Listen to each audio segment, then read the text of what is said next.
வணக்கம் தோழர்களே. பாலஸ்தீன் மீதான இனப்படுகொலை போர் துவங்கி இன்றோடு 629 நாட்களாகிறது.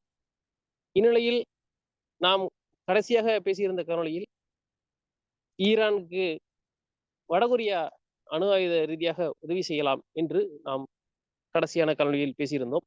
அதன் பிறகு கிட்டத்தட்ட 48 மணி நேரங்கள் கடந்துவிட்டன. உடனடியாக அதற்கு மறுநாள் இரவே கத்தார் மீது கத்தாரில் உள்ள அமெரிக்க போர் விமானத்தளம் மீது ஈரான் தாக்குதல் நடத்தியது. அதற்கு மறுநாள் அதிகாலையில் போர் நிறுத்தம் கொண்டு வருவதாக கூறினார்கள்.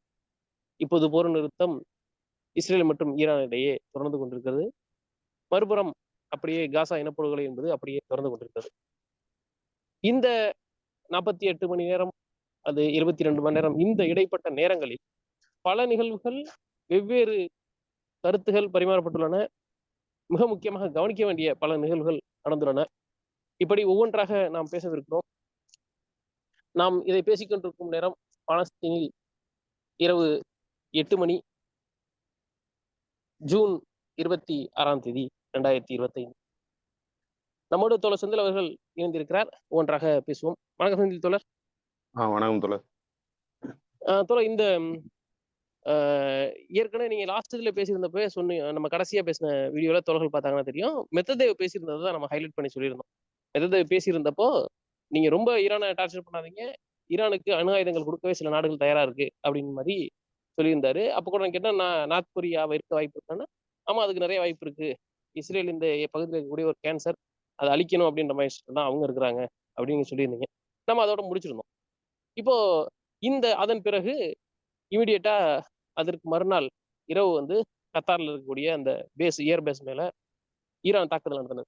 தாக்குதல் நடத்தின உடனேயே நம்ம தோழர்களே டெலிகிராம் பல தோழர்கள் சொன்னது, தப்பான முடிவை எடுத்துருச்சு ஈரானு.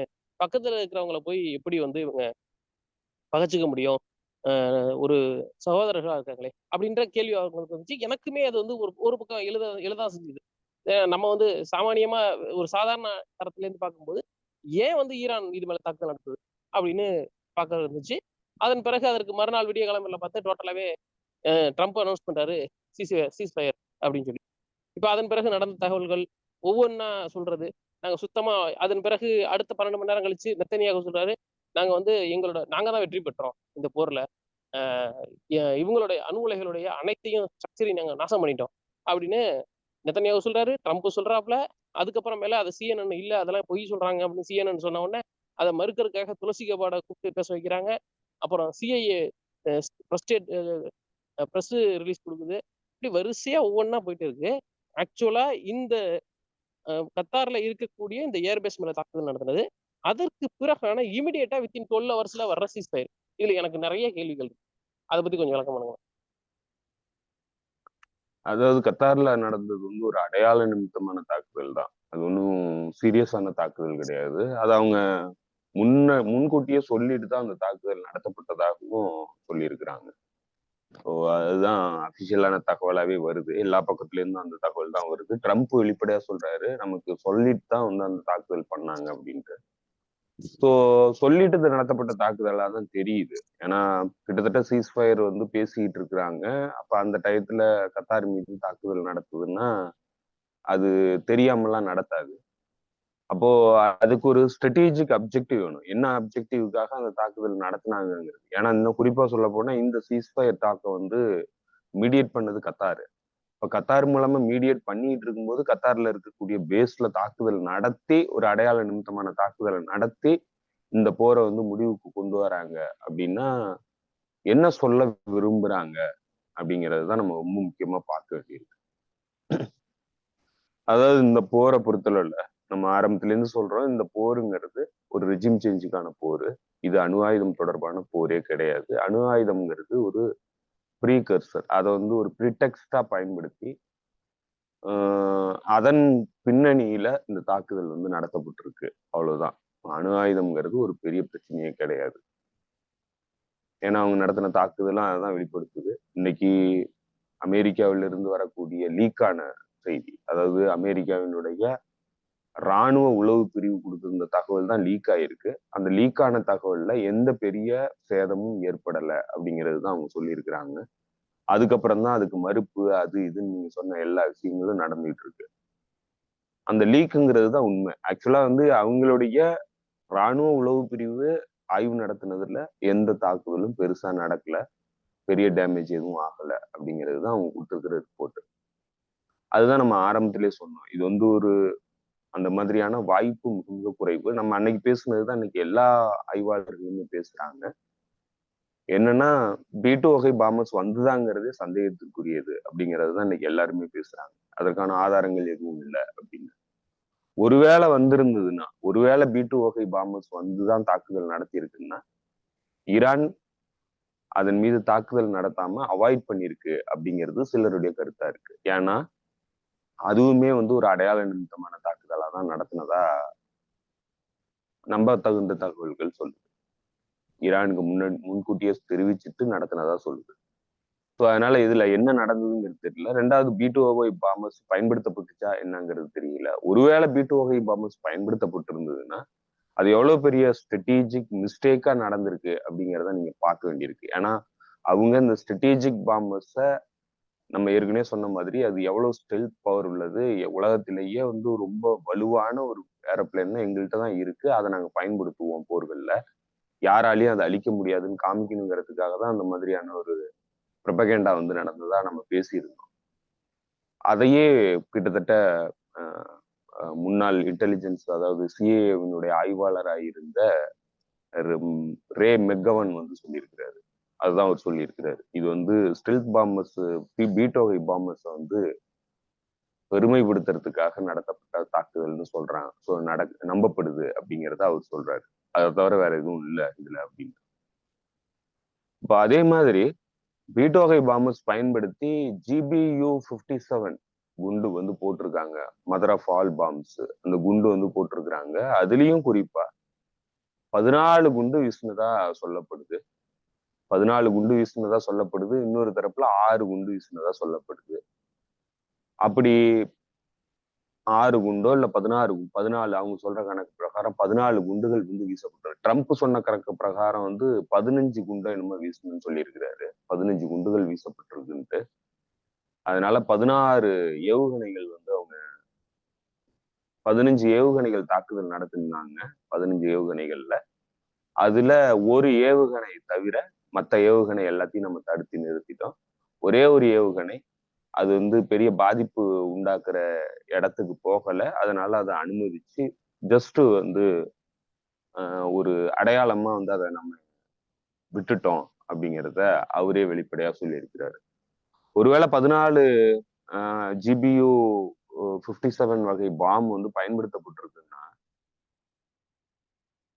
இப்போ என்ன இன்ஃபர்மேஷன் வருதுன்னா ஒட்டுமொத்த அமெரிக்கன் ஆர்சனல்ல இருக்கக்கூடிய GBU-57 வகை பாம்புகளினுடைய எண்ணிக்கை வெறும் 20.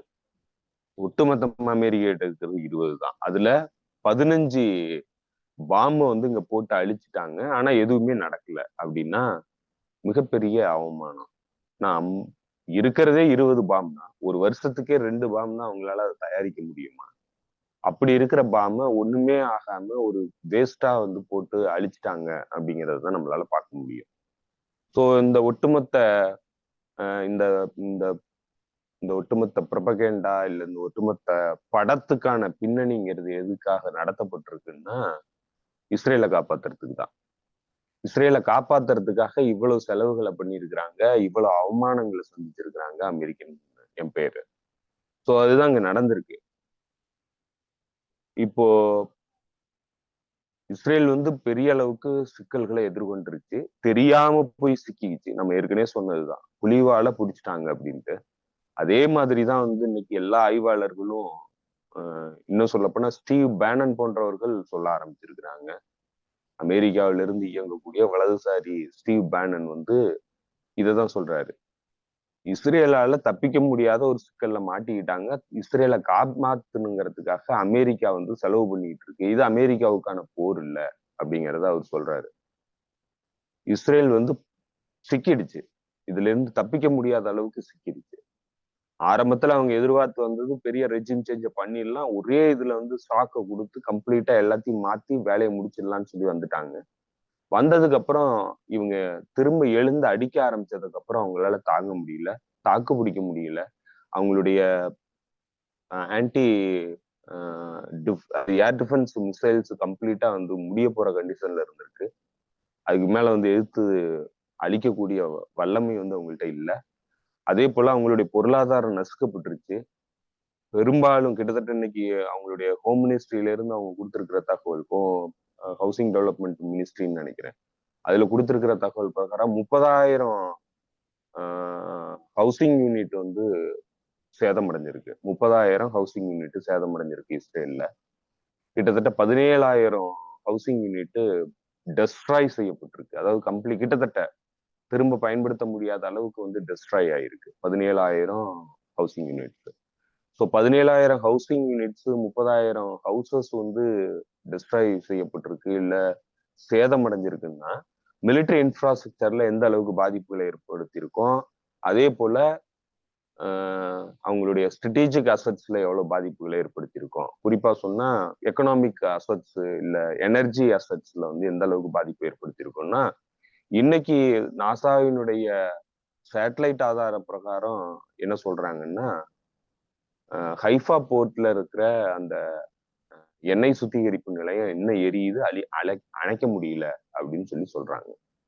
ஸோ அந்த அளவுக்கு டேமேஜ் வந்து உருவாயிருக்கு இஸ்ரேலை பொறுத்தளவுல. இஸ்ரேல் வந்து தெரியாம இந்த கால்குலேஷன் எல்லாம் இல்லாம வந்து உள்ளுக்கு நுழைஞ்சு மாட்டிக்கிடுச்சு அப்படின்னு தான் நம்மளை எதிர்பார்க்க வேண்டியிருக்கு, நம்ம புரிஞ்சுக்க வேண்டியிருக்கு. ஸோ இப்படி வந்து சிக்கினதுனாலதான் அமெரிக்கா வந்து உள்ளுக்கு நுழைஞ்சு இந்த சிக்கல் வந்து விடுவிக்கிறதுக்காக தான் அமெரிக்கா உள்ளுக்கு நுழைஞ்சு இன்னொரு அடையாள நிமித்தமான தாக்குதலை நடத்திட்டு வெற்றி அடைஞ்சிட்டோம் அப்படின்னு சொல்லிட்டு போற மாதிரி தெரியுது. பட் இந்த ரீட்ரீட், இதை ரீட்ரீட்னு கூட சொல்ல முடியாது. இப்ப நடந்திருக்கிறது வெறும் ஒரு வெப்பனை வந்து, அதாவது ஆயுதங்களை உபயோகிச்சு சண்டை நடத்துறத மட்டும்தான் நிறுத்தி இருக்கிறாங்க. எந்த அபிஷியலான டாக்குமெண்ட் கிடையாது இந்த சீஸ்ஃபயருக்கு. எந்த விஷயங்களும் வந்து விவாதிக்கப்படல. எதை பண்ணணும் எதை பண்ணக்கூடாது அந்த மாதிரியான எந்த தகவல்களும் கிடையாது. எதுவுமே இல்லை, ஜென்டில்மேன் அக்ரிமெண்ட் மாதிரி பேசி நீ தாக்குதல் நடத்தாத நானும் தாக்குதல் நடத்த மாட்டேன் அப்படிங்கிறத தான் இன்னைக்கு பேசி முடிச்சிருக்கிறாங்க. ஸோ அதனால இதுல வந்து எந்த லீகலான ஒரு விஷயமும் கிடையாது. இது இப்படிதான் நடந்துக்கணுங்கிற லீகல் விஷயம் வந்து எதுவுமே இல்லை. விருப்பப்படுறவங்க எப்ப வந்து ஆரம்பிக்கணும்னு நினைக்கிறாங்களோ அவங்க ஆரம்பிக்கலாங்கிற மாதிரி தான் இன்னைக்கு இருக்கிற இந்த சீஸ்ஃபயர் அக்ரிமெண்ட்ங்கிறது இருக்கு. இது வந்து ஒரு வாய்ப்பேச்சால உருவாக்கப்பட்டிருக்கிற அக்ரிமெண்ட் தான். ஸோ இப்ப இதெல்லாம் முடிவுக்கு கொண்டு வரும்போது ஏன் வந்து ஈரான் கத்தார் மேல தாக்குதல் நடத்துச்சு அப்படின்னா, இந்த போருக்கான அடிப்படையை நம்ம புரிஞ்சுக்கிட்டோம்னா அதை ஈஸியா நம்ம புரிஞ்சுக்க முடியும் ஏன் நடத்துச்சு அப்படின்ட்டு. நீ நம்ம சொல்றதுதான் வந்து ஈரானும் சொல்லுது. ஈரான் வந்து சொல்லுது, கத்தாருங்கிறது எங்க பிரதர்லி நேஷன், எங்களுடைய ஒரு சகோதரத்துவ நாடு, அவங்க மீது நாங்க தாக்குதல் நடத்தணுங்கிற எண்ணம் கிடையாது. ஆனா ஒரு எனிமி அங்க இருந்து எங்களை தாக்குதல் நடத்தினதுனால அவனுக்கு நாங்க பதிலடி கொடுக்க வேண்டிய இடத்துலதான் வந்து இந்த தாக்குதல் நடத்தப்பட்டுச்சு. இன்டென்ஷனலி யாருக்கும் பாதிப்பு ஏற்படுத்தணுங்கிறதுக்காக அந்த தாக்குதல் நடத்தப்படல அப்படிங்கிறதையும் அவங்க சொல்லியிருக்கிறாங்க. சோ இது கத்தாருக்கு தெரியாமலாம் இல்ல, கத்தாருக்கும் தெரியும் இதுதான் நடக்குது. இது ஈரான் வந்து நம்ம மீது தாக்குதல் நடத்தணுங்கிற எண்ணத்தோட நடத்தல. ஆனா அமெரிக்காவுக்கு தாக்குதல் நடத்த வேண்டிய கட்டாயத்துல இருக்கிறதுனால அது தாக்குதல் நடத்துது அப்படிங்கறத அவங்களும் புரிஞ்சு வச்சிருப்பாங்க.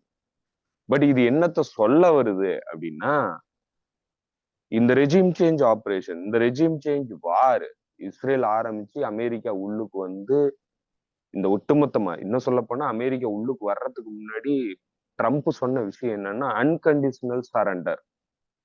அன்கண்டிஷனல் சரண்டர் அப்படின்னா, நீ எல்லாத்தையும் தூக்கி போட்டு என் காலில் வந்து விழு, நீ தப்பிச்சுக்கலாம், இல்லைன்னா இன்னும் மோசமா உனக்கு என்ன நடக்குமே தெரியாது, இந்த நாடே இல்லாம போயிடும் அப்படின்லாம் வந்து மிரட்டினாரு.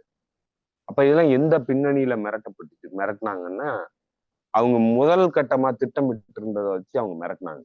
ஒரு பெரிய பாதிப்பை உருவாக்கியாச்சு, அடுத்தடுத்து பாதிப்புகளை உருவாக்க போறோம், ஒட்டுமொத்தமா சிதைய போகுது இந்த நாடு, இந்த நாட்டால திரும்ப வந்து எழுந்திருக்கவே முடியாத அளவுக்கு சிக்கல் உருவாக போகுது, பெரிய உள்நாட்டு பிரச்சனை உருவாக போகுது அப்படிங்கறதெல்லாம் கால்குலேட் பண்ணி தான் வந்து அந்த ரெட்டரிக்கெல்லாம் வந்து ட்ரம்ப் கிட்ட இருந்து வந்து ஸ்டேட்மெண்ட்டே விட்டாரு. அன்கண்டிஷனலா சரண்டர் ஆகுது. நான் 2 மாசம் சொல்லியிருந்தேன். 61வது நாள் இன்னைக்கு தாக்குதல் நடத்திட்டாங்க பாத்தியா. இதை ஏன் அப்பவே பண்ணிருக்கலாம்ல. நீ க்ளோஸா வந்த, ஆனாலும் நீ வந்து முடிவுக்கு வரல, நான் சொன்னதை ஏத்துக்கல, இப்ப நீ அனுபவிக்கிற, இப்பவும் ஒண்ணும் கெட்டு போகல, என் காலில் வந்து விழுந்ததும் நீ வந்து காப்பாத்துறேன் அப்படிங்கிறது தான் ட்ரம்பினுடைய ஆணவ பேச்சா இருந்துச்சு.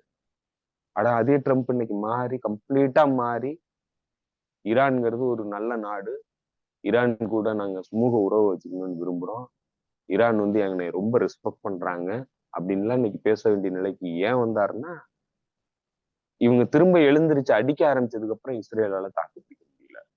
இஸ்ரேல் வந்து ரொம்ப வல்னரபிளா இருக்கு. ஒரு விஷயம் எக்ஸ்போஸ் ஆயிடுச்சு, இஸ்ரேலால இந்த பகுதியில் தனியா நின்னுதோ இல்ல அமெரிக்காவின் ஆதரவோட நின்னும் இந்த பகுதியில தாக்கு பிடிக்க முடியாது. அது பியர் காம்படிட்டர் கூட சண்டைக்கு போச்சுன்னா தாக்கு பிடிக்க முடியாதுங்கிறது நமக்கு தெரிஞ்சிருச்சு. எல்லாத்துக்குமே தெரிஞ்சிருச்சு. இது ஒளிவு முறையே இல்லாம தெரிஞ்சிருச்சு. இப்போ இவங்களுடைய ஆரம்ப கட்ட பிளான்ல இது ரெஜிம் சேஞ்சுக்காக அவங்க ஆரம்பிச்சாங்க. ரெஜிம் சேஞ்ச் நடத்திடலாங்கிறது தான் அவங்களுடைய திட்டம். அதற்காக ஆரம்பிக்கப்பட்ட போர் தான் இது. இந்த ரெஜிம் சேஞ்ச் பிளானுங்கிறது அமெரிக்காவினுடைய ஸ்ட்ராட்டஜிக் அப்ஜெக்டிவ். இந்த பகுதியில ஈரான்ல ஆட்சி மாற்றத்தை உருவாக்கி ஈரானை சப்ஜுகேட் பண்ணணும், ஈரான் நாட்டை அழிக்கணும், ஈரானை தன்னுடைய கைப்பாவையா பயன்படுத்தணும். அப்படின்னா அந்த பகுதியினுடைய ஆதிக்கம் நம்மளுடைய முழுமையான கட்டுப்பாட்டுல இருக்கும் அப்படிங்கிறது தான் அமெரிக்காவினுடைய ஸ்ட்ராட்டஜிக் அப்ஜெக்டிவ் இந்த ரீஜியனை பொறுத்தளவுல. அந்த அப்ஜெக்டிவ் அவங்களுக்கு இன்னும் போகல. அந்த அப்ஜெக்டிவ்ல தான் இருக்கிறாங்க. அப்படி ஒருவேளை அந்த அப்ஜெக்டிவ் இல்லைன்னா இந்த பகுதியில படைத்தளங்கள்ல அவங்களுடைய படைகள் நிக்க வேண்டிய அவசியமே இல்லை. ஈரானை சுத்தி படைகளை நிறுத்தி இருக்கிறாங்க. ஸோ அங்க நிறுத்த வேண்டிய அவசியமே இல்லை. அந்த அப்ஜெக்டிவ் ஒரு காலமும் மாறாது. அமெரிக்காவினுடைய அந்த குளோபல் பிரைமசியை காப்பாற்றணுங்கிற அந்த அப்ஜெக்டிவ் வந்து எந்த காலமும் மாறாது. மிடில் ஈஸ்ட்ங்கிறது ரிசோர்சஸ் ரிச் ரீஜியன். இங்கிருந்து வர்ற வருமானத்துலதான் அமெரிக்கன் எம்பையர் வந்து கடந்த கிட்டத்தட்ட வந்து ஒரு 50-60 ஆண்டுகளா ரன் ஆகிட்டு இருக்கு. ஸோ அதனால இந்த ரிசோர்சஸை வந்து கட்டுப்படுத்தினா மட்டும்தான் தன்னுடைய பிரைமசியை வந்து கீப் அப் பண்ண முடியுங்கிறதுல அமெரிக்காவுக்கு துளியும் சந்தேகம் இல்லை. அதை தான் பண்ணும். ஸோ அதை நோக்கி தான் அவங்க போக போறாங்க. ஆனா இந்த இடத்துல அவங்க என்ன ஃபேஸ் பண்றாங்கன்னா, அவங்க எதிர்பார்த்து திட்டமிட்டு வந்தது இப்ப சரியான சமயம் இல்லை. ஆனா அதே நேரத்துல அவங்களுக்கு கால அவகாசமும் கிடையாது. இதுக்கு மேல வந்து பொறுமை காக்கக்கூடிய அந்த அந்த டைம் வந்து அவங்களுக்கு இல்லை. ஏன்னா எல்லாத்தையும் வேகமா பண்ண வேண்டிய நிலையில இருக்கிறாங்க. அவ்வளவு வேகமா வந்து வீழ்ச்சியை சந்திச்சுட்டு இருக்கிறாங்க. எதிரிகள் அவ்வளவு வேகமா வளர்ச்சி அடைஞ்சிட்டு இருக்கிறாங்க. ஸோ இப்ப இது எல்லாத்தையும் கவுண்டர் பண்ணணும்னா சீக்கிரமா வந்து இந்த போரை நடத்தணும் அப்படிங்கிற இடத்தை நோக்கி அவங்க நகர்றாங்க. அதுக்காக தான் ரஷ்யாவினுடைய போரை வந்து விட்டு கொடுக்காம இன்னைய வரைக்கும் இழுத்துக்கிட்டே இருக்கிறாங்க. சைனாவுக்கு எதிரான போருக்கு தயாரிப்பு பணிகள்ல ஈடுபட்டுக்கிட்டு இருக்கிறாங்க. இப்ப ஈரானை வந்து போற வழியில அடிச்சு முடிச்சாதான் இந்த பகுதியினுடைய ரிசோர்சஸை கையில வச்சுக்கிட்டாதான் ரஷ்யாவையும் எதிர்கொள்ள முடியும், சைனாவையும் எதிர்கொள்ள முடியுங்கிற இடத்துலதான் வந்து ஈரான் மீது கை வைக்கிறாங்க. இப்ப இந்த ஸ்ட்ராட்டஜிக் அப்ஜெக்டிவ் குளோபல் பிரைமசியை காப்பாற்றணும்னாக்க ஈரான் வந்து வீழணும். இப்ப ஈரானை வீழ்த்தணுங்கிறதுல எந்த வித மாற்று கருத்தும் கிடையாது அமெரிக்கன் எம்பையரை பொறுத்தளவுல. இப்ப அதை முடிவு பண்ணிட்டாங்க. அதுதான் வந்து அவங்களுடைய திட்டம். அதை எதிர்கொள்றது இப்ப ஈரான். இதுல இந்த அக்டோபர் 7ஆம் தேதி ஆரம்பிச்ச நிகழ்வுகள் இது வந்து ஆக்சலரேட் பண்ணிருக்கு. 2வது இவங்களுடைய இந்த பகுதியினுடைய பிரைமசிங்கிறது கேள்விக்கு வந்துருச்சு. அக்டோபர் 7க்கு அப்புறம் அது கேள்விக்கு வந்துருச்சு. ஏன்னா இஸ்ரேலால இந்த பகுதியில இன்வென்சிபிள் ஆர்மி அப்படின்னு சொல்லிக்கிட்டு மாறு தட்டிக்கிட்டு இங்க வரவனெல்லாம் வந்து அடிக்கிற வேலையை பண்ணிட்டு இருந்த இஸ்ரேலு அடி வாங்க ஆரம்பிச்சிருச்சு. அதனுடைய மிலிட்டரி பவர் ரொம்ப வீக்கா இருக்கு அப்படிங்கிறத எக்ஸ்போஸ் பண்ணிக்கிச்சு இந்த காலகட்டத்துல. 2வது சர்வதேச அரங்கில இருந்து அந்நியப்பட்டுருச்சு இஸ்ரேல் வந்து இன்னைக்கு ஒரு இன்டர்நேஷனல் பரையா ஸ்டேட். ஸோ அந்த அளவுக்கு அந்நியப்பட்டுருச்சு. இந்த பகுதியில எந்த நாடு வந்து அவனை பிடிச்செல்லாம் வந்து ஏத்துக்கல, அச்சத்தினாலதான் வந்து ஏத்துக்கிட்டு இருக்கான். இன்க்ளூடிங் வந்து சவுதி அரேபியா, கத்தார் போன்ற நாடுகளும் வேற வழியே இல்லாம தான் வந்து ஏத்துக்கிறாங்க. ஏன்னா அமெரிக்காவினுடைய ஆதரவு வந்து அவங்களுக்கு தேவைப்படுது. ஸோ இப்படிதான் வந்து இந்த இந்த ஒட்டுமொத்த சினாரியோ வந்து மாறிடுச்சு. ஸோ இப்ப இந்த டயத்துல அவங்களுக்கு கிடைச்ச பாசிட்டிவான விஷயம். ஏன்னா கடந்த இந்த போர் ஆரம்பிச்சதுல இருந்து கிட்டத்தட்ட ஒரு 1.5 வருஷம் வரைக்கும் அவங்களுக்கு எந்தவித பாசிட்டிவான விஷயமும் நடக்கல. மக்களை கொன்னாங்க, இனப்படுகொலை பண்ணாங்க, அவ்வளவுதானே தவிர ராணுவ ரீதியான வெற்றிங்கிறது எங்கேயுமே கிடைக்கல. அது எப்ப வந்து மாற்றம் அடைய ஆரம்பிச்சதுன்னாக்க, ஹெஸ்புல்லா கூட வந்து அமைதி பேச்சுவார்த்தையில் ஈடுபட்டுக்கிட்டு இருந்த சமயத்துல ஹிஸ்புல்லாவினுடைய லீடர்ஷிப் வந்து அழிச்சதுதான் அவங்களுக்கு உத்வேகத்தை கொடுத்துச்சு, வெற்றி அடைய முடியும் அப்படிங்கிற நம்பிக்கைய. அது வரைக்கும் வந்து தோல்வி விளிம்புலதான் வந்து நின்றுட்டு இருந்தாங்க, அச்சத்துலதான் இருந்துகிட்டு இருந்தாங்க. ஹிஸ்புல்லாவினுடைய லீடர்ஷிப் அழிச்ச உடனே அதற்கு அடுத்து இமீடியட்டா வந்து சிரியாவினுடைய அரசாங்கம் விழுந்த உடனே ஓப்பன் ஆகி டக்குன்னு விட்டுட்டு எல்லாரும் ஓடின உடனே அவங்களுக்கு நம்பிக்கை வந்துருச்சு, இந்த போரை பயன்படுத்தி, இந்த சந்தர்ப்பத்தை பயன்படுத்தி நம்மளுடைய ஸ்ட்ராட்டஜிக் அப்ஜெக்டிவ அச்சீவ் பண்ண முடியும் அப்படின்ட்டு. ஸோ இதுதான் வழிமுறை. இந்த மாதிரி டீகேபிட்டேஷன் ஸ்ட்ரைக் பண்ணி நமக்கு தேவையான விஷயங்களை சாதிச்சிட முடியும் அப்படிங்கிறத இந்த ஹிஸ்புல்லாவினுடைய வீழ்ச்சிக்கு அப்புறம் வந்து அவங்க உணர ஆரம்பிச்சாங்க. ஹிஸ்புல்லாங்கிறது லீடர்ஷிப்பை இழந்துச்சு, பேஜர் தாக்குதல்ல பெரிய அளவுக்கு மக்கள் மோரலை இழந்தாங்க. இதெல்லாம் நடந்த உடனே அவங்களுக்கு நம்பிக்கை வர ஆரம்பிச்சது. சிரியன் அரசாங்கம் விழுந்துச்சு.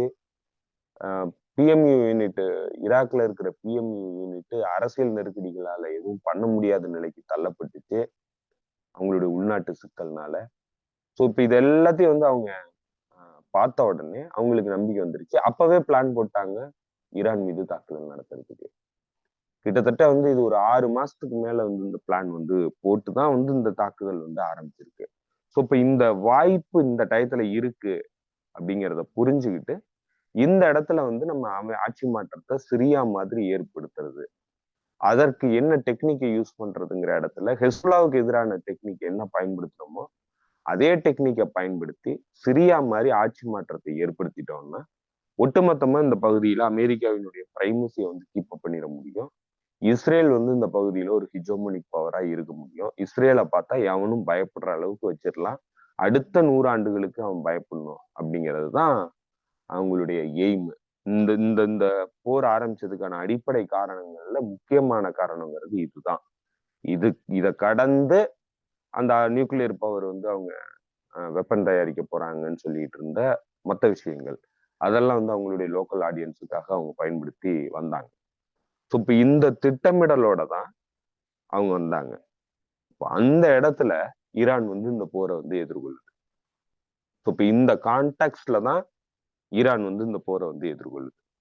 ஸோ இப்ப இந்த இடத்துல இருந்து ஈரான் வந்து என்ன சிக்கல்களை எதிர்கொள்ளுது அப்படின்னு நீங்க பாத்தீங்கன்னா, ஈரான் வந்து மிக முக்கியமான சிக்கலா வந்து ஈரான் எதிர்கொண்டது என்னன்னா, உள்நாட்டுல இருக்கக்கூடிய எதிர்ப்பு சக்திகள், கிளர்ச்சியாளர்கள், தீவிரவாத குழுக்கள், உள்ளுக்குள்ளேயே வந்து இந்த ஆட்சிக்கு எதிராக இயங்கக்கூடிய முன்னாள் அரச படைகளா இருந்தவங்க, 5ஆம் படைகள், இவங்கதான் உங்களுக்கு இருக்கிற மிகப்பெரிய சிக்கல்.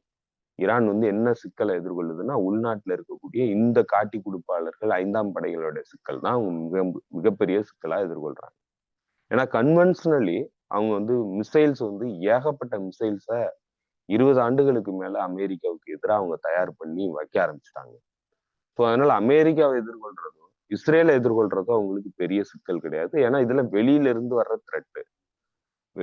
வர்ற த்ரெட்டை எதிர்கொள்றதுல அவங்களுக்கு பெரிய சிக்கல் கிடையாது. ஆனா உள்ளுக்குள்ள இருந்து அவங்க எதிர்கொள்ற த்ரெட்டுங்கிறது ரொம்ப ரொம்ப ஆபத்தானது. அவங்களுக்கு ஃபேஸ் பண்ண மிகப்பெரிய சிக்கல்ங்கிறது இந்த உள்நாட்டுக்குள்ள இருந்து இயங்குன இந்த 5ஆம் படைகள் தான். இதுதான் அவங்களுடைய வீழ்ச்சிக்கான அடித்தளம். இதை வச்சுதான் வீழ்த்தணுங்கிறது இவங்களுடைய ஒட்டுமொத்த திட்டம். இப்ப இதுதான் அவங்க இப்ப ஃபேஸ் பண்ண மிகப்பெரிய அச்சுறுத்தல்.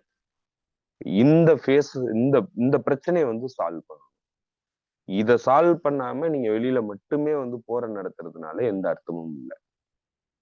இன்னைக்கு இந்த போர் நடந்ததுக்கு அப்புறம் இந்த மக்கள் வந்து இந்த பொலிட்டிக்கல் டிஃபரன்சஸ் இருந்ததுனாலும் ஈரானியர்களா இன்னைக்கு ஒன்று திறந்துட்டாங்க. ஸோ அதனால வெஸ்டர்ன் அப்ஜெக்டிவ்ங்கிறது இங்க ஒரு கிளர்ச்சியை உருவாக்குறதுங்கிறதா இருந்தது. இன்னைக்கு கம்ப்ளீட்டா அந்த அச்சம் வந்து போக வேண்டிய நிலைக்கு தள்ளப்பட்டுருச்சு. ஈரான் தரப்பை பொறுத்தளவுல அந்த அச்சம் வந்து இனிமே வர்றதுக்கு வாய்ப்பு மிக மிக குறைவு. இருக்கிற 5ஆம் படைகள் கூடிய விரைவிலேயே வந்து களை எடுக்கப்பட்டுருவானுங்க. ஸோ ஏன்னா இன்னைக்கு எக்ஸ்போஸ் ஆயிட்டானுங்க. எல்லாருமே எங்கெங்க இருக்காங்கிறத இன்னைக்கு அண்டர்ஸ்டாண்ட் பண்ண ஆரம்பிச்சிட்டாங்க. அவங்களெல்லாம் களை எடுக்கும் பணி ஆரம்பிச்சு நடந்துகிட்டு இருக்கு. கூடிய விரைவில் அந்த பணி வந்து முடிவுக்கு வரும். அதே போல ஈரான் ஃபேஸ் பண்ற வேற என்ன சிக்கல் அப்படின்னா,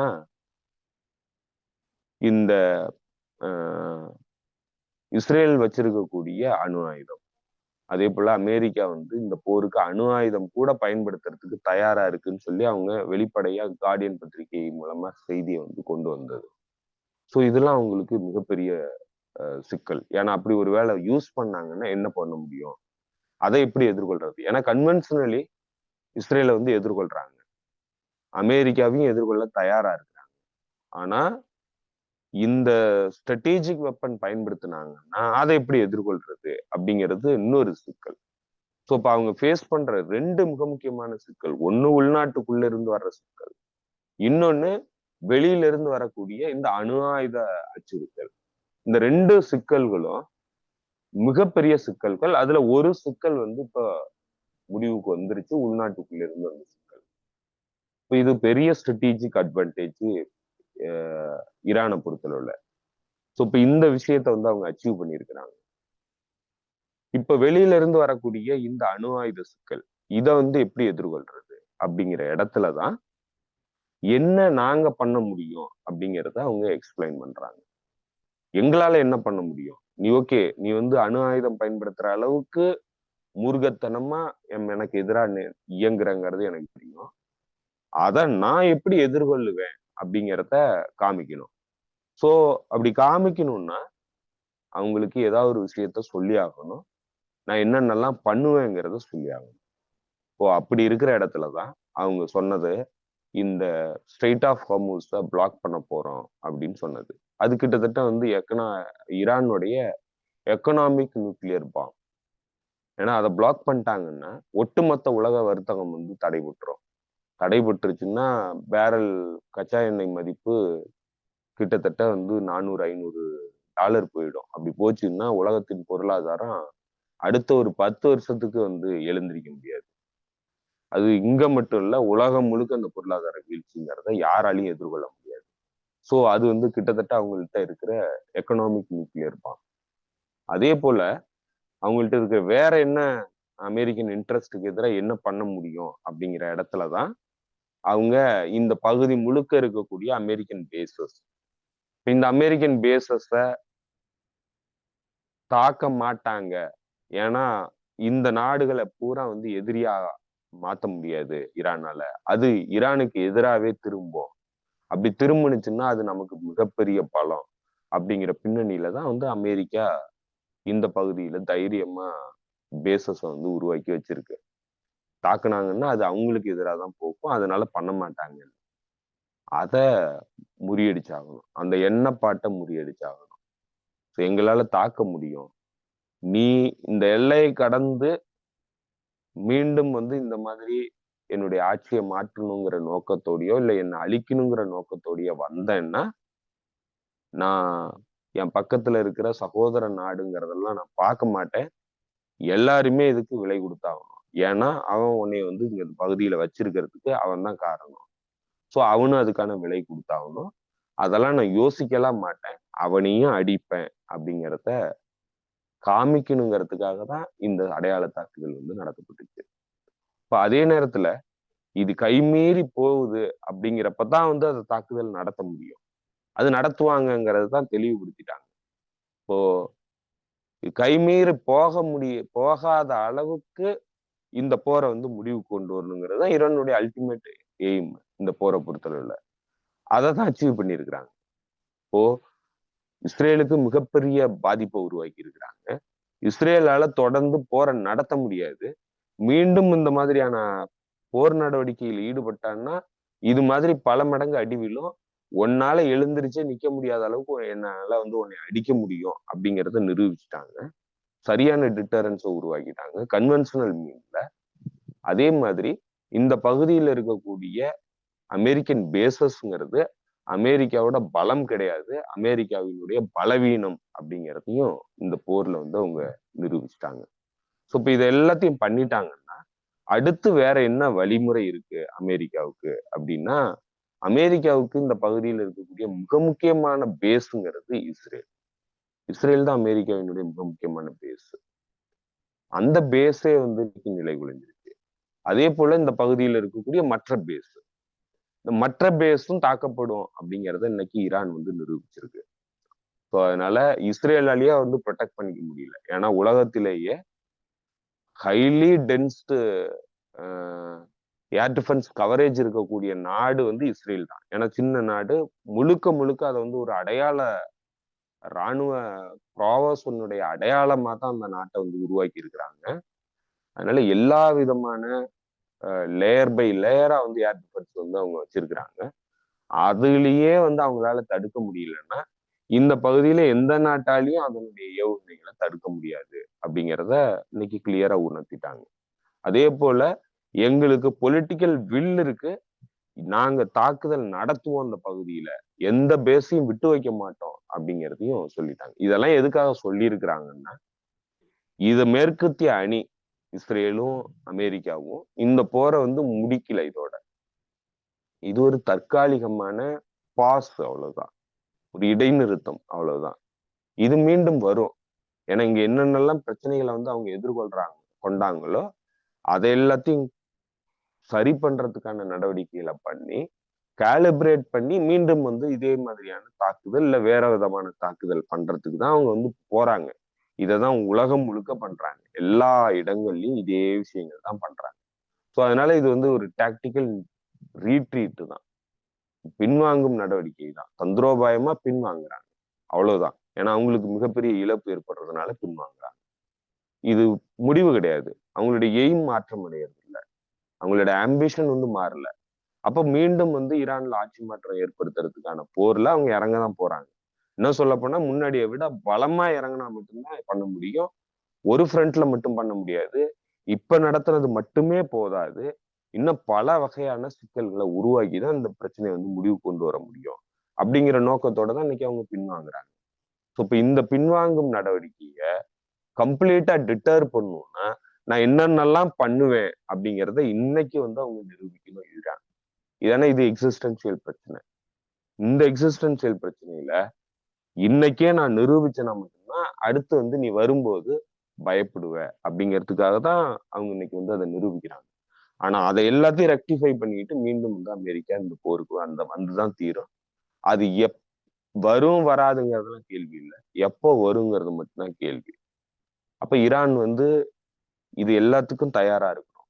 இப்ப ஈரான் வந்து இந்த முறை வந்து ஏன் வெளி உலக நாடுகளினுடைய உதவிகளை வந்து கோரல அப்படின்னா, நம்ம ஏற்கனவே சொன்னதுதான், ஈரான் ஃபேஸ் பண்றது இன்டர்னல் இஷ்யூ.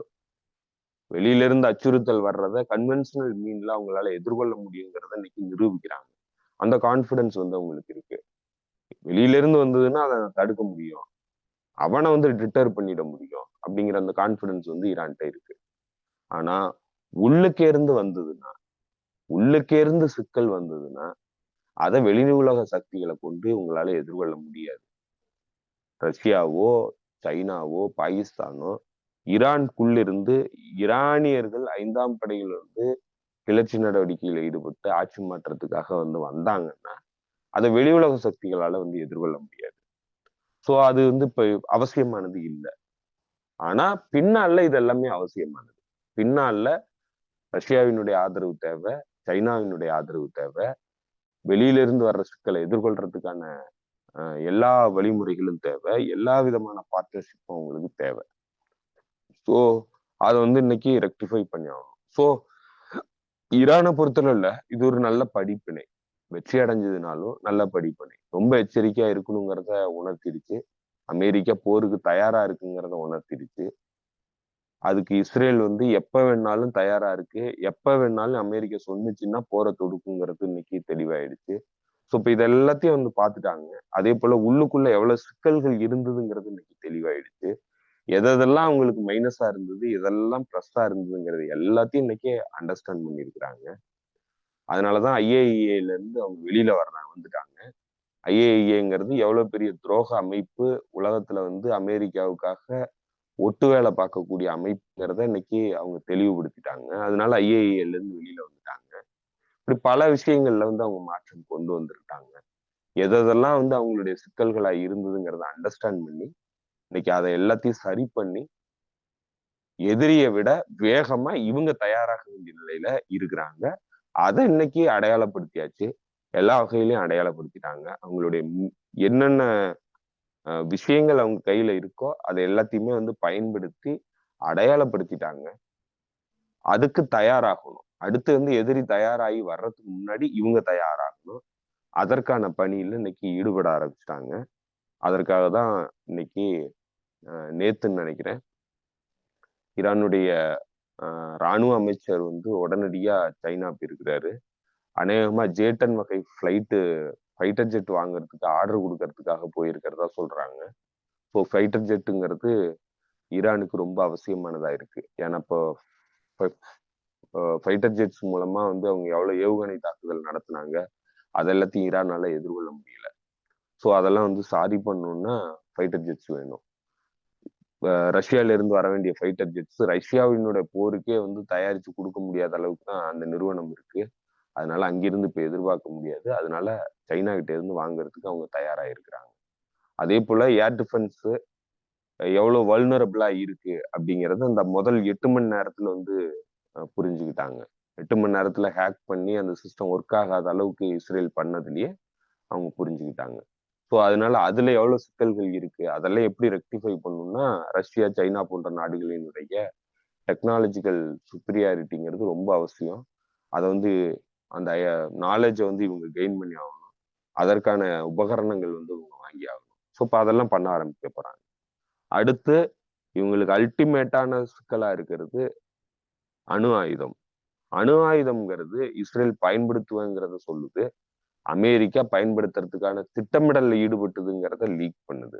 ஸோ இப்ப அதை தடுக்கிறதுக்கான வழிமுறைகள் வேணும். அதுக்குதான் ரஷ்யாவினுடைய முன்னாள் அதிபர் மெத்வெதேவ் அந்த ட்விட்டை போட்டாரு. ஸோ இப்ப அதை தடுக்க வேண்டிய இடத்துலதான் அவங்க வந்து அந்த ட்விட்டை வந்து போட்டாங்க. அது வந்து புட்டின் பேச முடியாத விஷயங்களை, பேசக்கூடாத விஷயங்களை மெத்வெதேவ் பேசுறதுதான் வழக்கம்.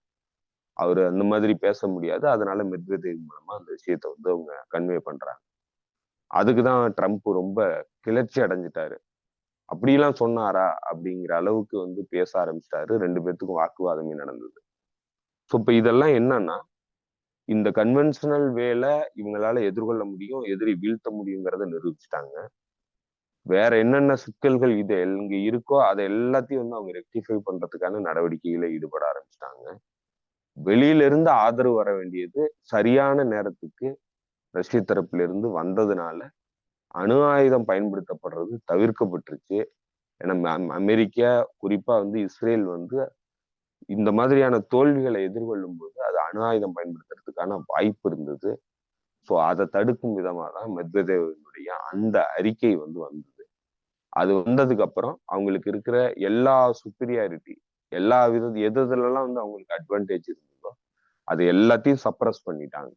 அது எல்லாத்தையும் சப்ரஸ் பண்ணதுனாலதான் அவங்களுக்கு போர் நிறுத்தத்தை தவிர வேற எந்த வழியும் இல்லாம மாறிடுச்சு. ஸோ அதனாலதான் இந்த போர் நிறுத்தம் வந்து உருவாயிடுச்சு. ஸோ இப்ப இந்த இடத்துல இருந்து ஈரான் ரொம்ப வேகமா கவனமா பல்வேறு விஷயங்களை வந்து மாற்றி அமைக்க வேண்டியிருக்கு. இன்னும் சொல்ல போனா ரஷ்யா கூடயும் சைனா கூடயும் ஸ்ட்ராட்டஜிக் பார்ட்னர்ஷிப்ங்கிறது வெறும் எக்கனாமிக் ஸ்ட்ராட்டஜிக் பார்ட்னர்ஷிப் இல்லாம மிலிட்டரி ரீதியான தொடர்புகளை வந்து ஏற்படுத்த வேண்டியிருக்கு. மிலிட்டரி ரீதியா நிறைய அப்கிரேட் வந்து பண்ண வேண்டியிருக்கு. குறிப்பா வந்து ஏர் டிஃபென்ஸ், இன்னொன்னு ஃபைட்டர் ஜெட்ஸ், இது ரெண்டையும் ஃபிக்ஸ் பண்ண வேண்டியிருக்கு. சைபர் டெக்னாலஜியில ரஷ்யா, சைனா கூட வந்து கொலாபரேட் பண்ணி இன்டகிரேட் பண்ணி இவங்களுடைய சிஸ்டத்தை வந்து அவங்க டெவலப் பண்ண வேண்டியிருக்கு. ஸோ இப்படி பல்வேறு வகையில இவங்கள்ட்ட எத்தனை இண்டிஜினியஸ் டெக்னாலஜி இருந்ததுனாலும் அதையும் கடந்து இன்னைக்கு உலகத்தினுடைய பவர்ஃபுல் நாடா இருக்கக்கூடிய சைனா, ரஷ்யா போன்ற நாடுகள்ட்ட இருந்து அவங்க உதவி வந்து வாங்கிதான் ஆகணும். அதுல எந்த தவறும் கிடையாதுங்கிறத இன்னைக்கு அவங்க ஸ்ட்ராட்டஜிக்கா உணர்ந்திருப்பாங்க. அதற்காக தான் இந்த பயணங்கள் வந்து தொடர்ந்து இடம்பெறுது. அதற்காக தான் வெளியுறவுத்துறை அமைச்சரினுடைய பயணம் புட்டினை சந்திக்கிறதுக்காக அவர் போனது. ஸோ இப்போ இது எல்லாம் வந்து நடக்கிறதுக்கான அடிப்படை இந்த போர்ல பெற்ற அனுபவங்கள், அடுத்த கட்டமா வரப்போற போருக்கான தயாரிப்புகள். ஸோ இப்போ இதுலதான் வந்து இந்த பிரச்சனை வந்து போயிட்டு இருக்கு. இது வந்து நிரந்தரமான போர் நிறுத்தம் கிடையாது. என்னைக்கு வந்து அமெரிக்கன் தரப்பு நம்ம இப்ப அப்பர் ஹேண்டா இருக்கோம், ஈரான் வந்து ரொம்ப வீக்கா இருக்கு அப்படின்னு என்னைக்கு ஃபீல் பண்றாங்களோ அன்னைக்கு மீண்டும் இந்த போர் வந்து ஆரம்பிக்கும். ஸோ அது வரைக்கும் இது ஒரு இடைக்கால ஒரு பாஸ், அவ்வளவுதான்.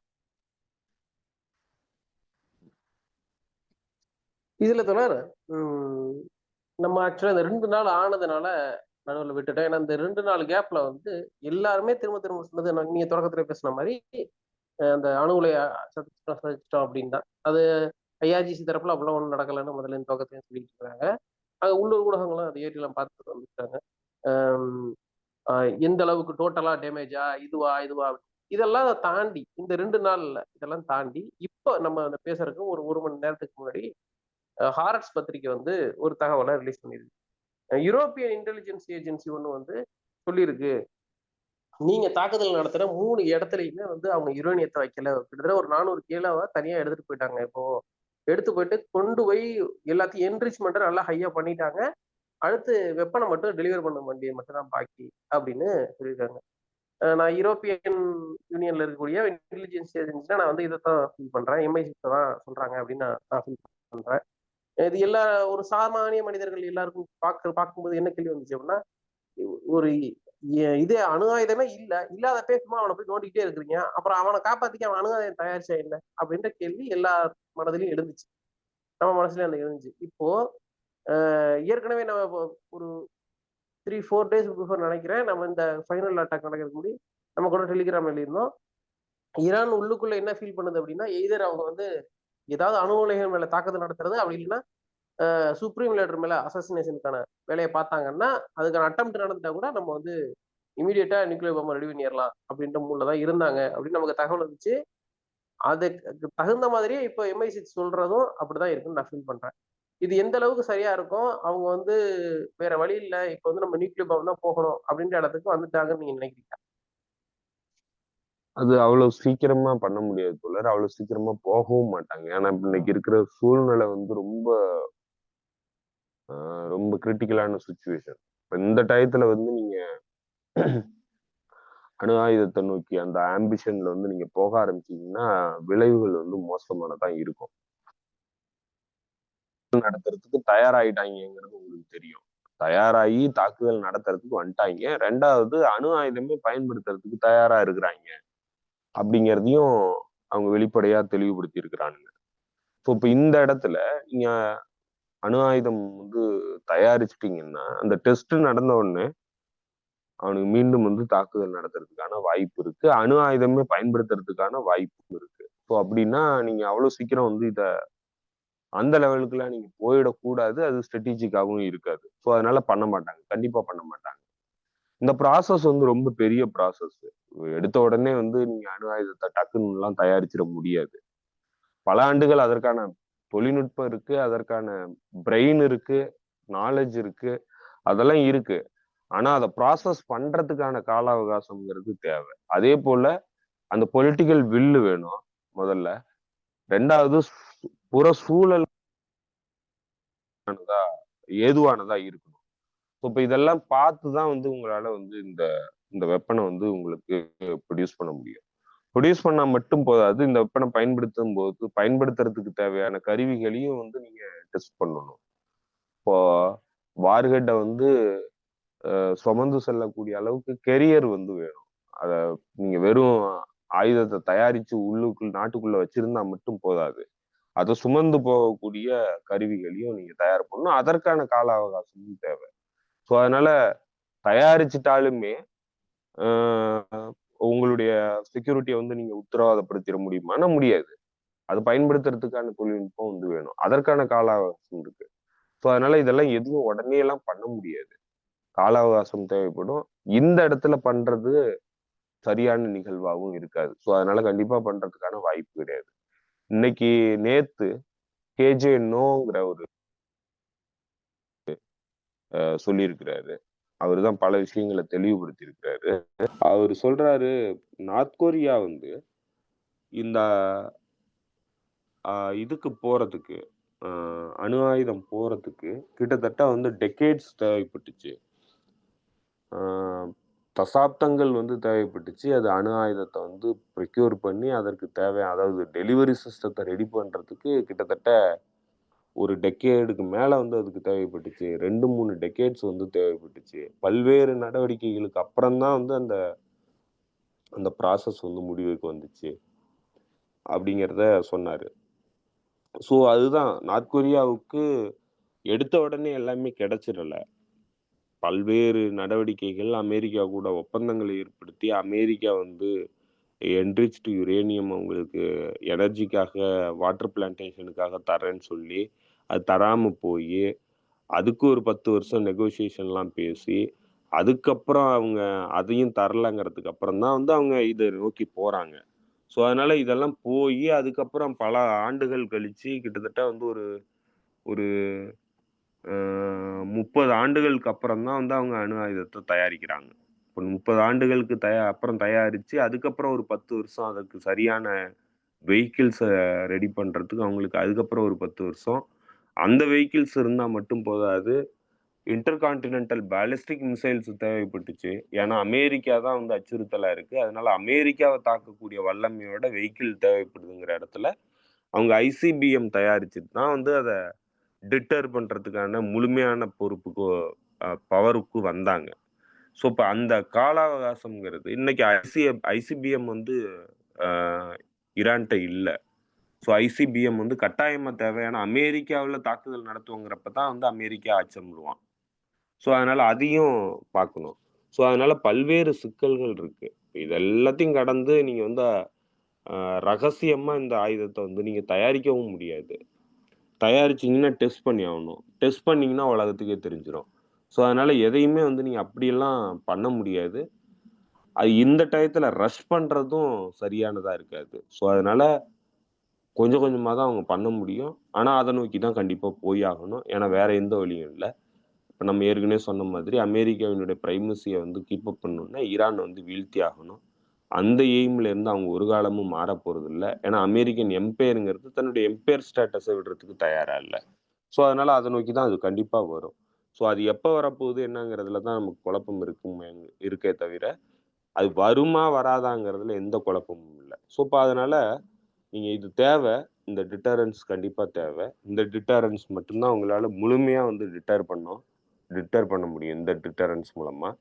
ஸோ அது கண்டிப்பா தேவை. ஆனா அது உடனே நடக்குமான்னா கண்டிப்பா நடக்காது. அதற்கு முன்னாடி கன்வென்ஷனலி நீங்க வந்து எதிரிய வந்து டிட்டர் பண்ற அளவுக்கு பவர்ஃபுல்லா மாறிக்கணும். ஸோ அந்த பவர் வந்து இன்னைக்கு ஈரான்ட்ட இருக்கு. இன்னும் அந்த பவர வந்து கூடுதல் படுத்தணும்.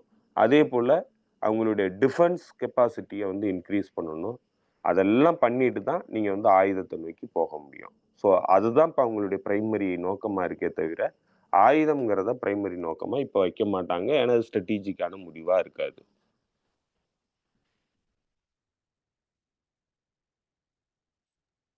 ஓகே, ஓகே தோழர். புரியுது. பார்க்கலாம் அடுத்தடுத்த நிகழ்வுகள் எப்படி போகுதுன்னு பார்க்கலாம். இன்னும் நம்ம பேசிக்கிட்டு இருக்க இந்த நேரத்துல கூட வந்து பாலஸ்தீன்ல உணவு வாங்க வர்ற மக்களை சுட்டு கொலை பண்ணிட்டு இருக்குது இஸ்ரேலும் அமெரிக்காவும். இன்னொரு செய்தி வந்திருக்கு, இன்னும் ஒரு 2 வீக்ஸ்க்குள்ள அங்க வந்து சீஸ்ஃபயர் கொண்டு வர்றதுக்கான அழுத்தம் கொடுக்கப்பட்டு வருது அமெரிக்கா தரப்புல இருந்து நெத்தனியாவுக்குன்னு சொல்றாங்க. இன்னும் ஒரு முக்கியமான விஷயம் என்னன்னா, நாங்க வந்து ஒட்டுமொத்த அரபு உலக நாடுகளையும் இணைச்சு நாங்க நார்மலைசேஷன் போக போறோம் அப்படின்னு சொல்லி ஒரு விளம்பரத்தை வந்து டெல் பூரா இஸ்ரேல் பண்ணிட்டு வருது. அஹ் அதுல வந்து அவங்க ரொம்ப விவரமா ஏமன், பலஸ்தீனு, ஈரான், அப்புறம் வந்து லெபனான் கூட அவங்க சேர்த்துட்டாங்க. இது போல மிக முக்கியமான நாடுகள் எல்லாம் வந்து அந்த லிஸ்ட் சேர்க்கல நியூ நார்மலைசேஷன்ல. அதாவது வந்து வெறும் வெளியில வைக்கிற பேனரே அப்படிதான் வச்சிருக்கிறாங்க. இந்த நார்மலைசேஷன் அப்படின்றத வந்து நேத்து நமக்கு வந்து நேத்து லேட் நைட்னு வச்சுக்கலாம், ரொம்ப விட்காஃப் ரொம்ப ஆர்வமா பேசின ஒரு வீடியோ கிளிப் கூட இருக்கு, நம்ம எதிர போட்டிருக்கோம் டெலிகிராம்ல. தொடங்க பார்த்தா தெரியும். அது பல நாடுகள் வந்து நார்மலைசேஷன் செய்யறதுக்கு இஸ்ரேல் கூட தயாரா இருக்கு. நீங்க ஆச்சரியப்படுவீங்க அந்தந்த நாடெல்லாம் வந்துருக்கு. இப்ப இதுல இன்னொரு தகவல் வந்தது என்ன அப்படின்னா, எய்தர் அப்படி வந்து சவுதியும் இஸ்ரேலும் நார்மலைசேஷன் பண்ணிட்டாங்க அப்படின்னா மேபி காசா வந்து சவுதியோட கண்ட்ரோலுக்கு போகுமோ அப்படின்லாம் கேள்வி வருது. இப்படி அடுக்கடுக்கா கேள்வி இருக்குன்றதுல, ஏன்னா இந்த போர் தொடங்குனதுலேருந்து நம்ம பெரிய லெவல்ல கான்சன்ட்ரேஷன் இதுல பண்ண முடியல. பட் இப்போ அதுக்கான டைம் இருக்குன்னு நினைக்கிறேன். இதை பத்தி என்ன நினைக்கிறீங்க? அவங்க நார்மலைசேஷன் பண்றது அதை எதை காரணமா வச்சு காசாவை நிப்பாட்டுவாங்க? காசா போர் நிறுத்தம் வந்த பிறகு யாரு கண்ட்ரோலுக்கு அது போகும்? காசா போர் நிறுத்தம் வந்ததுனாக்க யாரு கண்ட்ரோலும் போக முடியாதுங்கிறது தான் தீர்வு. ஏன்னா ஹமாஸ் வந்து தன்னுடைய அட்மினிஸ்ட்ரேஷன் பவரை வந்து விட்டு கொடுக்கறதுக்கு அப்பவே தயாரா தான் இருக்கு. இந்த எப்போ அந்த போர் ஆரம்பிச்சதோ அப்பையில இருந்தே அதனுடைய நோக்கம் வந்து அட்மினிஸ்ட்ரேஷன் அதுக்கு தேவையில்லை. அது ரெசிஸ்டன்ஸ் அமைப்பா மட்டுமே இருந்தா போதும்னு நினைக்குது. அதனாலதான் இந்த ஆபரேஷன் வந்து அது ஆரம்பிச்சுது. ரெண்டாவது, இப்போ சீஸ்ஃபயரே வந்ததுனாலும் அவங்க ஏற்கனவே அக்ரி பண்ணியிருக்கிற அந்த ஃப்ரேம் ஒர்க் பிரகாரம் உள்ளுக்குள்ளே இருந்து டெக்னோகிராட்ஸ் மூலமா ஒரு அரசாங்கத்தை நடத்தி ஆட்சி நடத்தும் போதே வந்து தேர்தல் வச்சு அதுக்கப்புறம் தேர்தல் மூலமா வெற்றி பெறவங்கள ஆட்சி கொண்டு வரலாங்கிறது அவங்களுடைய திட்டமிடலா இருக்கு. ஸோ கிட்டத்தட்ட அதுதான் வந்து இங்கே ஒர்க் அவுட் ஆகும். அது அமெரிக்கன் தரப்புக்கும் சாதகமானது, இவங்களுக்கும் சாதகமானதாக தான் இவங்க ப்ரப்போசல் கொடுக்குறாங்க. ஸோ அது மாதிரி தான் வந்து இந்த இந்த காசா போர் நிறுத்தம்னு ஒன்று வந்து அதுக்கப்புறம் வந்து இங்கே ஒரு ஒரு அட்மினிஸ்ட்ரேஷன் உருவானுச்சுன்னா இப்படியான ஒரு அட்மினிஸ்ட்ரேஷனாக தான் வந்து உருவாகிறதுக்கு வாய்ப்பு இருக்கு. இதுல சவுதி அரேபியா இவனுங்க எவனுமே வந்து இதுல பெரிய ஈடுபாடு காட்டுறதுக்கு வேலை இல்லை. ஏன்னா இவனுங்களுக்கு தெரியும் இப்ப இப்ப என்ன எல்லாரும் வந்து இப்போ டவுசர்லயே ஒண்ணு கூட்டிருப்பானுங்க. ஸோ ஏன்னா இங்க அதுவும் குறிப்பா வந்து கத்தார் மீதே தாக்குதல் நடத்துறதுக்கு ஈரான் தயாரா இருக்குதுன்னா அடுத்து இவனுங்கெல்லாம் எந்த மூலை அப்படிங்கிறத வந்து இன்னைக்கு அவனுங்க பார்ப்பானுங்க. ஏன்னா கத்தார் கூட நெருக்கமான உறவுல இருக்கக்கூடிய நாடு தான் ஈரான். இன்னும் சொல்ல போனா கத்தாரை வந்து பாதுகாத்த நாடு ஈரான். சவுதி அரேபியாவும் யுனைடெட் அரப் எமிரேட்ஸும் சேர்ந்துக்கிட்டு கத்தாரை ஒடுக்கிறதுக்கான முயற்சியில் ஈடுபடும் போது கத்தாரை வந்து பாதுகாத்தது ஈரான் தான். ஒரு காலத்துல அதே மாதிரி எர்டோகானுடைய ஆட்சி வந்து பெரிய வீழ்ச்சியை சந்திச்சு அவருக்கு எதிரான நடவடிக்கையில் சிஏஏ ஈடுபடும் போது அவரை பாதுகாத்ததும் ஈரான் தான். ஸோ இப்போ இன்னைக்கு எல்லாருமே பாதுகாத்த எல்லாருமே வந்து திருட்டு பயல்கள்லாம் மாறி காட்டி கொடுக்க ஆரம்பிச்சிருக்கிறானுங்க. ஸோ இப்போ இவனுங்க எல்லாருமே வந்து டவுசர்ல மூத்திரம் போயிட்டு இருக்கிறானுங்க. இப்போ என்னன்னா அதான் நடந்துகிட்டு இருக்கு. அதுக்காக தான் இந்த தாக்குதல் இந்த ஏவுகணை தாக்குதல் வந்து கத்தார் மீது நடத்தப்பட்டுச்சு. நீங்க யாருமே இங்க இருக்க முடியாதரா அப்படின்னு சொல்றதுக்காக தான் அந்த தாக்குதல் நடந்தது. எதை பத்தி நான் கவலைப்பட மாட்டேன். எல்லாத்தையும் வந்து இந்த பகுதியில் இருக்கிற எல்லா பயிலையும் வந்து அழிச்சிருவேன் அப்படிங்கிறத சொல்றதுக்காக தான் ஈரான் வந்து அந்த தாக்குதல் நடத்துனுச்சு. ஸோ அதனால இப்ப இவனுங்களுக்கு எந்த எந்த வழி இருக்குது, இல்ல இவனுங்களுக்கு என்ன சுயமரியாதை இருக்கு, இல்ல எதுவுமே கிடையாது. இவனுங்களுக்கு எவனுமே மதிக்கல. இப்ப அமெரிக்கா மதிக்கல இவனை. அமெரிக்கா அப்படி மதிச்சிருந்தான்னா அந்த 1 கிட்டத்தட்ட $2 trillion அளவுக்கு இவனுங்க வந்து இன்வெஸ்ட் பண்றேன்னு சொன்னானுங்க. ஆனா இன்னைக்கு இவனுங்களுக்கே ஆபத்தை உருவாக்கி கொண்டுட்டு வந்து அவன் இவனுங்க வாசல்ல வச்சிருக்கிறான். ஸோ இப்படி பண்ணானாக்க அப்ப இவனுங்களுக்கு என்ன சுயமரியாதை இருக்கு, என்ன இவனுங்க நாட்டை பத்தி இவனுங்க யோசிச்சு பண்றானுங்க, எதுவுமே கிடையாது. இவனுங்களோட ஆட்சி பொறுப்பு இருந்ததுன்னா மட்டும் போதுங்கிற இடத்துல தான் இவனுங்க நிக்கிறானுங்க. ஸோ அதனால அமெரிக்காவை எதிர்த்தா இவனுங்களால இருக்க முடியாதுங்கிறதுனால எதிர்க்க மாட்டானுங்க. அதே நேரத்துல ஈரானை வந்து எதிர்த்த போனானுங்கன்னா என்ன நடக்குங்கிறத ஈரான் வந்து இன்னைக்கு காமிச்சிருச்சு.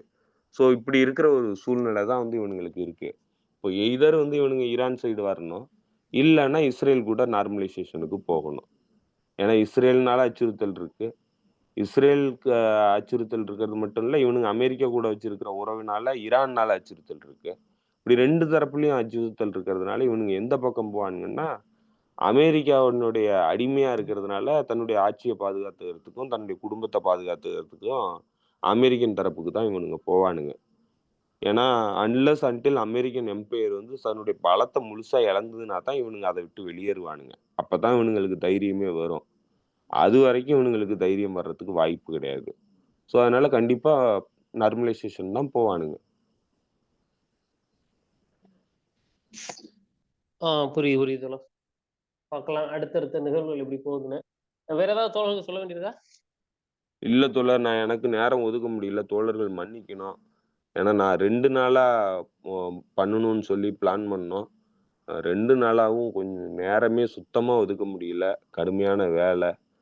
ஸோ அதனால எனக்கு கொஞ்சம் வேலை முடிக்க வேண்டிய நெருக்கடி இருக்கு. அதனால என்னால இது பண்ண முடியல, பேச முடியல. அவர் தோழரும் கொஞ்சம் அ அவருக்கும் வேலை இருந்ததுனால அவராலயும் இது பண்ண முடியல, ஆர்கனைஸ் பண்ண முடியல.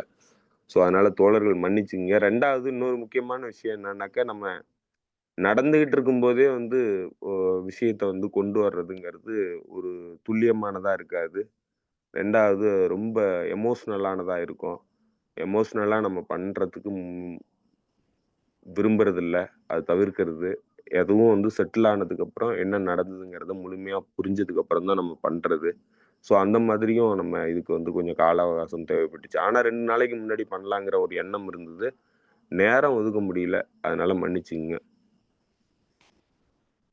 ஆமா. அதுதான் உண்மை. ஆக்சுவலா எனக்கே தோணுச்சு. நான் செந்தில் தோழர்ட்ட நானே சொல்லணும்னு நெனச்சேன். ஏன்னா YouTubeல பார்த்தா, நம்மலாம் என்னைக்கோ பேசுனத 6 மாசம், 7 மாசம் முன்னாடி பேசுனத இன்னைக்கு ஏதோ புதுசா இவங்க கண்டுபிடிச்ச மாரி, தப்பு தவறுமா ஏதோ சொல்லிட்டு இருக்காங்க. ஒருத்தர் பார்த்தா வியூஸ் வந்து 75,000 வியூஸ், 1,00,000 வியூஸ்லாம் போகுது. நான் பார்த்துட்டு, என்ன தோழர் இப்படியெல்லாம் போயிட்டு இருக்கே இது. நம்ம சீக்கிரம் பேசணும்னு. அப்ப கூட சொன்னாரு தோழர், "இல்ல, இல்ல அப்படியெல்லாம் பண்ணக்கூடாது. நம்ம வந்து தெளிவா டீட்டெயில் இல்லாம பேசவே கூடாது."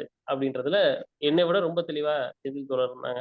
அதான் நான் ஏன்னா நம்மளுடைய நீங்க எல்லாரும் ஆதரவு குடுக்குறது, இந்த அண்ட் ரியல் கன்டென்ட்டோடைய பேஸே வந்து நீங்க தான். நீங்க குடுக்குற ஆதரவு, நீங்க நம்ம படம் கூட நம்மளோட ஃபோட்டோஸ் கூட இல்லனாலும், நீங்க பார்க்கறது, நீங்க கேட்கறதுக்கான காரணம் வந்து இதுல இருக்கக்கூடிய உண்மைத்தன்மை தான். உண்மைத்தன்மை அப்படின்றது வந்து நிதானமா தான் வரும். அது உடனடியா அந்த நேரத்துக்கு வந்து ஒரு சினிமா படம் பார்க்குற மாரியான ஒண்ணா மாத்த முடியாது. அத நான் நான் ட்ரை பண்ணி நானுமே தோத்துட்டேன். அதான் உண்ம. அதனால தான் அத நாங்க செய்யறது கிடையாது. உங்க நேரத்துக்கு மிக்க நன்றி செந்தில் தோழா. நன்றி தோழர்களுக்கும் நன்றி. மீண்டும் சந்திப்போம் தோழர்களே. நன்றி, வணக்கம்.